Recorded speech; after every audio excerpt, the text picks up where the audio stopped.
Hello everyone and welcome to another video by Centipede Geek.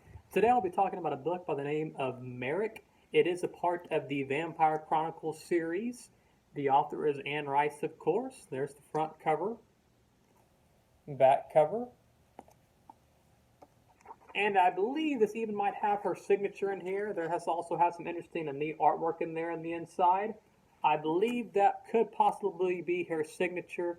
The only way to know for sure would be to see another copy of the same book and to see if another copy would have that same sort of writing in it. But I believe that might be her signature, so if so, that's really neat. And of course, as always, there's a picture of the author on the back. So overall, what's this book about? Well, like I said, this book is a part of the Vampire Chronicles series, and in this book, it brings back the character. I don't want to spoil too much, mild spoilers ahead. It brings back the character of Claudia.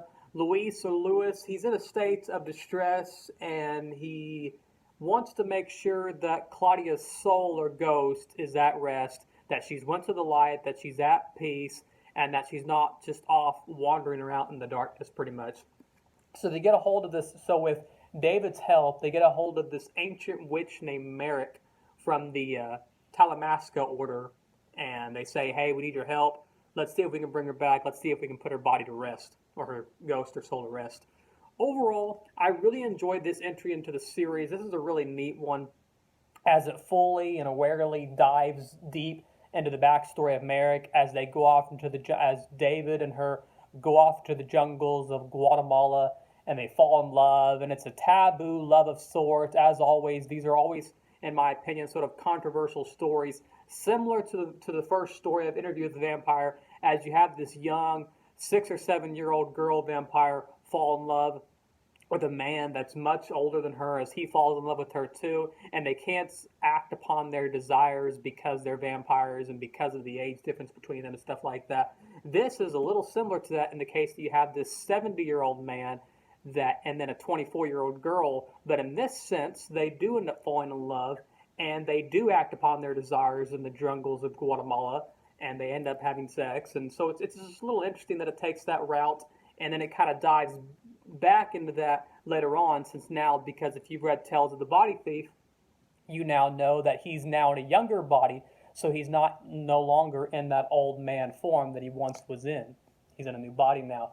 But overall, this is a really neat book. It's a really neat entry into the series. I believe the next one is called Blood and Gold. This one caps off at about 300 pages, and I believe the next one's about 450 to almost 500 pages. So you'll have this, if you do decide to read this one, you'll have this finished probably just in a couple hours, if not a couple of days, maybe a week at most, depending on how fast you read.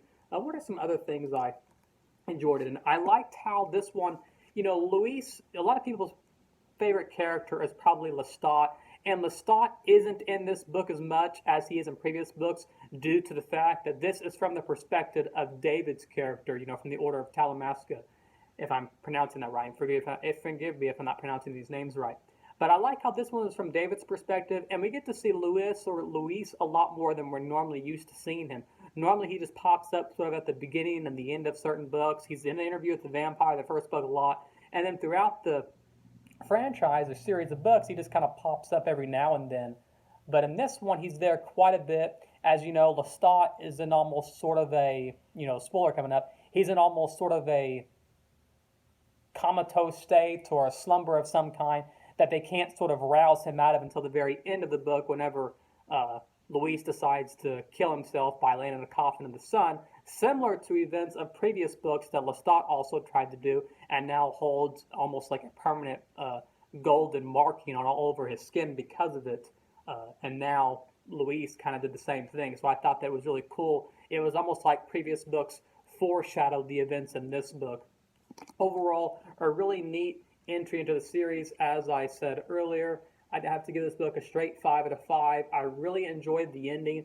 It sets up interesting things in the book because these vampires are so powerful, but now because, spoilers once again coming up, because of what Merrick did, because of her putting the spells on both David Talbot and Luis's characters and making them turn her into a vampire, now the Talamasca, or the Ancient Order, is now after these vampires. But in my opinion, they're no match for the vampires, especially Lestat after drinking the blood that he has of several other people in the past. He's just this all, in my opinion, powerful and immortal being. So it's really a mistake for the Talamasca to be putting a threat toward these vampires.